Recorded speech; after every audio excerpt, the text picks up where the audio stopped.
Good afternoon and welcome to GrainTV. It's February 26, 2014. To my left is Logan Burgess and I'm Brock Shimino. We had a mixed trade in Chicago today. Let's turn over the quotes to see how we ended.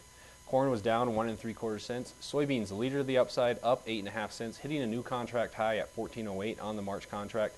Wheat down 15 3/4 in Chicago, and Kansas City was off 13 1/2 as well.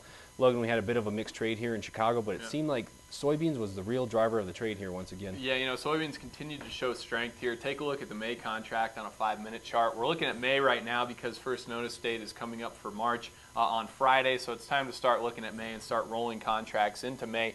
But as I said, a lot of strength out of the soybean complex in general today. We really marched higher throughout the trade session and closed near the highs. Tomorrow it's going to be important to see if $14 can cap this May contract. The March contract really plowed through 14 today without any issues, as you said, closing at 1407.5 here on the trade session.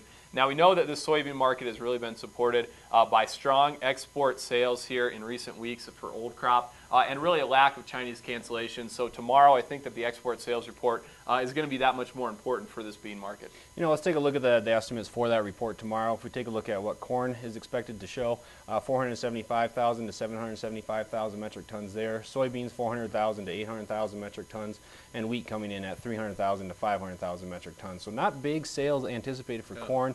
We've seen very large sales over the last few weeks for corn in particular. Soybeans is hanging there relatively well compared to a time of year when we're supposed to see that start to taper off a little bit. But tomorrow it looks like we're not expecting as big of sales as we've seen in recent weeks. Yeah, and it seems like looking at soybeans, the range of expectations is pretty wide. You know, 800,000 tons for 1 week's worth of sales at this point in the marketing year would be pretty sizable, but we have some analysts expecting actually net cancellations. So it seems like a market right now that's a little bit uncertain here coming into tomorrow's report. As you said, Brock, we'll be tweeting about those numbers as they come out tomorrow. If we just kind of run down what else is going on in the grains here in today's action, taking a look at corn, relatively quiet trade there. We had slightly better ethanol numbers than we saw last week, up 2,000 barrels per day, but not a big story to talk about there. Additionally, we had a good an old crop sale, 101,000 tons to unknown destinations, so that was supporting things a little bit today. I think, though, corn had a relatively quiet trade, but the wheat market did have some movement going on there. Yeah, we moved sharply lower on wheat, both in Chicago and Kansas City. Yesterday, Chicago was off significantly as well. We saw an export sale to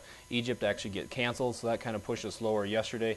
Today, we got a little bit of a pressure from some more information on the export front.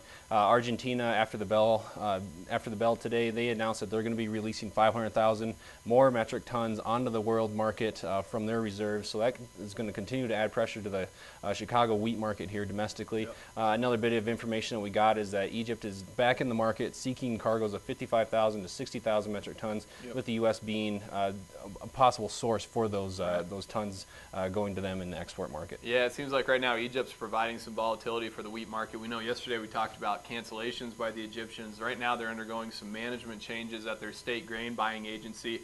So, you know, as I said, it seems like yesterday's cancellations, today we see a new tender. So kind of mixed messages sent by the Egyptians there. As you said, though, Brock, that South American story could weigh on soybean, or could weigh on wheat here. As we know, less than ideal growing conditions in Argentina is one thing that kind of has helped wheat out here over the last several months. We'll keep you posted on those stories here on GrainTV, and most importantly, those export sales numbers out tomorrow morning. Thanks a lot for joining us. We'll see you then.